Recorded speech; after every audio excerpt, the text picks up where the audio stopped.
प्रयागराज नहीं अपितु यूपी के इस जनपद में होता है 3 नदियों का प्रत्यक्ष मिलन। कहा जाता है यहाँ भी त्रिवेणी संगम। बताते चले कि गुप्त काशी के नाम से भी पहचाना जाने वाला यूपी का सोनभद्र जनपद अपने कई प्राकृतिक कारणों से भी अलग पहचान रखता है।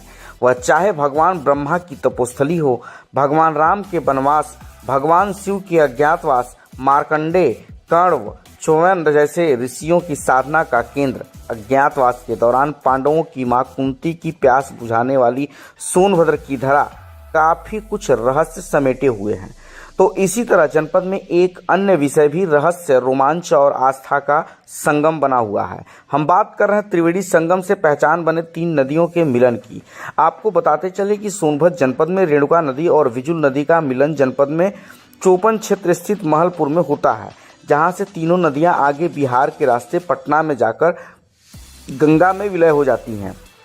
इसे कई तरह से लोग आध्यात्म से जोड़कर भी देखते हैं। यही वजह है कि गुप्त काशी में भी त्रिवेणी संगम के होने की बात कही जाती है।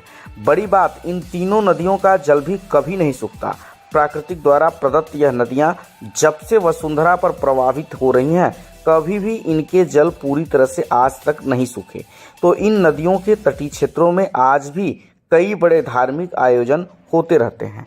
वह चाहे छठ पूजन का उत्सव हो या फिर मकर संक्रांति पर स्नान करने का। और इन नदियों को भी माँ गंगा की तरह पूजा जाता है, जहां गंगा आरती के तर्ज पर भी कार्यक्रम आयोजित होते हैं। इतना ही नहीं, इन नदियों में कई स्थानों पर स्मशान घाट भी बने हैं, जहां लोगों का अंतिम संस्कार भी होता है।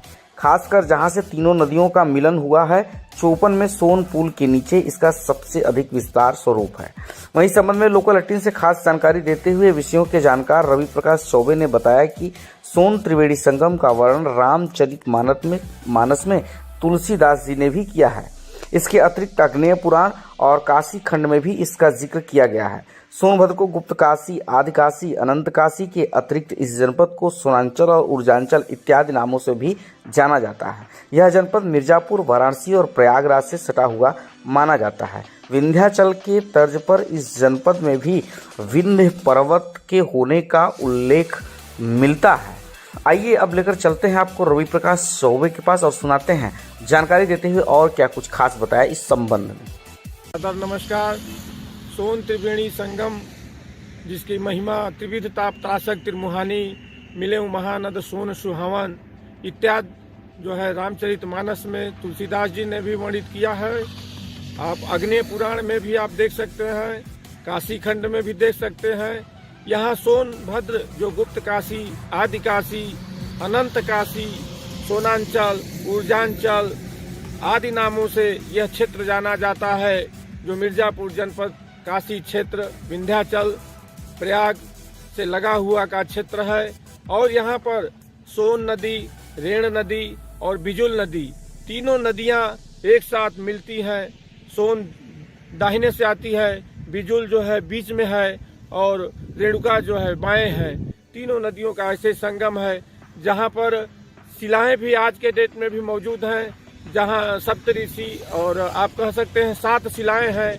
उसमें कोई कहता है चंद्रमा ऋषि की यह 7 पुत्रियां हैं, कोई सप्तऋषियों को भी लेकर के चलता है, कोई कुछ 7 शिलाएं आज भी संगम के बीच धार में ऊपर हैं। लेकिन हम सब अज्ञानता के कारण इस चीज को जान नहीं पा रहे हैं और शासन सत्ता भी उसको जो है ध्यान नहीं दे रहा है और वहाँ पर अवैध खनन करके उस स्थल को नष्ट किया जा रहा है, जो बहुत ही महत्वपूर्ण है, जिसको बनाया नहीं जा सकता। जो संगम की शिलाएं और जो वहाँ का वो है, हजारों करोड़ रुपया लगा करके भी हम उसको तैयार नहीं कर सकते हैं। इसलिए आप सब, यह सोन त्रिवेणी संगम है, इसकी अपनी महिमा है। जय श्री राम।